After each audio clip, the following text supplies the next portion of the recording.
गणेशाय नमः। श्री शिव महापुराणे सप्तमयाम वायव्य संहितायाम अथ चतुर्दशो अध्याय। हिंदी अनुवाद। ईश्वर ने कहा, हे सुंदरी, आज्ञा, क्रिया, श्रद्धा और दक्षिणाहीन जप से आज्ञा नहीं मिलती, अर्थात वह जप निष्फल हो जाता है। आज्ञा, क्रिया, श्रद्धा तथा दक्षिणा से युक्त मेरे मंत्र की सिद्धि महान फल देती है। ब्राह्मण, आचार्य, तत्ववेता, सद्गुणों से युक्त, ध्यान योग तत्पर गुरु के समीप जाकर भावना से शुद्ध होकर मन, वाणी, कर्म तथा धन से उन्हें प्रसन्न करें। अत्यंत प्रयत्न से आचार्य की ब्राह्मण पूजा करें। हाथी, घोड़ा, रथ, रतन, भूमि, घर, आभूषण, धन, धान्य, वस्त्र, शक्ति होने पर ये वस्तुएं गुरु को दे। यदि कार्य सिद्धि की इच्छा हो तो कृपणता ना करें, फिर गुरु के चरणों में अपने सहित परिवार को भी अर्पित कर दें। इस प्रकार यथाशक्ति बिना ठगी के गुरु की पूजा कर गुरु से मंत्र तथा ज्ञान क्रमश प्राप्त करें।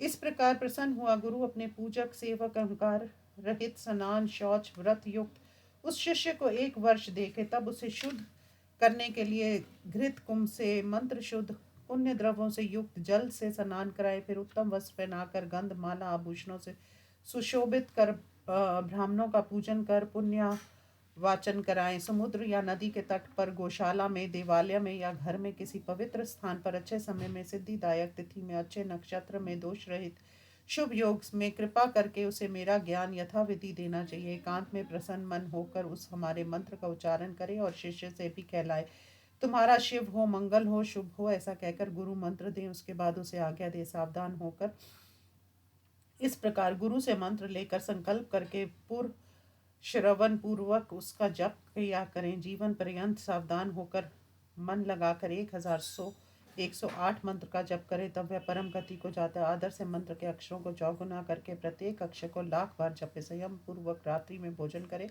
उसे पुरुक्षरण करता कहते हैं। जो पुरुक्षरण करके प्रतिदिन जप करता है, उसके समान लोक में कोई नहीं है। वह सिद्धि को देता है। स्नान करके शुद्ध स्थान पर उत्तम आसन लगाकर तुम्हें, मुझे और अपने गुरु का स्मरण करें। उत्तर या पूरब की ओर मुख करके चुपचाप दत्तचित होकर दहन, पलावन आदि से पंच तत्वों को शुद्ध कर, मंत्र या न्यास आदि से शरीर को शुद्ध कर, प्राण तथा अपान वायु को रोक कर हम दोनों का ध्यान करें। विद्या स्थान, अपना रूप, ऋषि, छंद, देवता, बीज, शक्ति तथा वाक्य का स्मरण कर पंचाक्षर मंत्र का जप करें। मानस जप उत्तम होता है, जिसमें होंठ हिलते हैं। वह मध्यम वाचिक शब्द उच्चारण पूर्वक जप को शास्त्रज्ञ अधम कहते हैं। उत्तम का देवता रुद्र है, मध्यम का विष्णु और अधम का ब्रह्मा देवता है। इसी क्रम में कई ऊंचे नीचे स्वर से स्पष्ट स्पष्ट पदों या अक्षरों से जो मंत्र का उच्चारण होता है, उसे वाचिक जप कहते हैं। जीभ के चलने से थोड़ा उच्चारण करने पर भी दूसरों द्वारा ना सुने गए जप को पांशु कहते हैं। मन से ही अक्षर क्रम से वर्ण के बाद वर्ण का और पद के बाद पद का जो शब्दार्थ चिंतन किया जाता है, उसे मानस जप कहते हैं। वाचिक 1, उपांशु 100, मन से 1000 गुना और आदि अंत में प्राणायाम से युक्त सग गर्भ जप का फल 100 गुना से भी अधिक होता है। प्राणायाम युक्त जप को सगर्भ जप कहते हैं।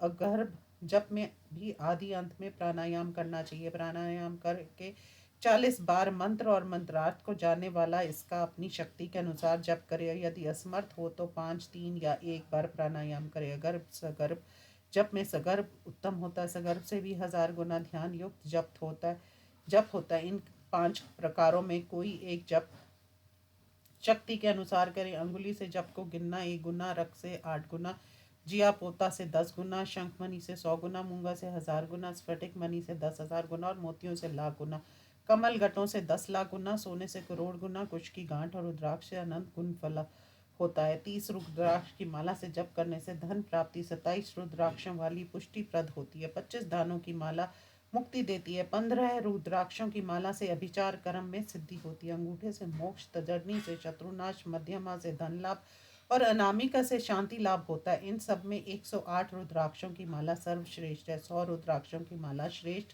50 की मध्यम, 54 रुद्राक्षों की माला हृदय के लिए श्रेष्ठ होती है। इस प्रकार माला से जप कर उसे किसी को न दिखाएं। कनिष्ठा अंगुली दुखनाशक है, अंत जप कार्य में श्रेष्ठ है। अन्य उंगलियों से के साथ अंगूठा से मन का खिसकाते हुए मंत्र जप करें। अंगूठे के स्पर्श के बिना किया हुआ जप निष्फल होता है। घर में किया हुआ जप सामान्य होता है। गौशाला में 100 गुना, पवित्र वन तथा बगीचे में किया हुआ जप 1000 गुना होता है। पवित्र पर्वत पर 10,000 गुना और नदी तट पर 1,00,000 गुना होता है।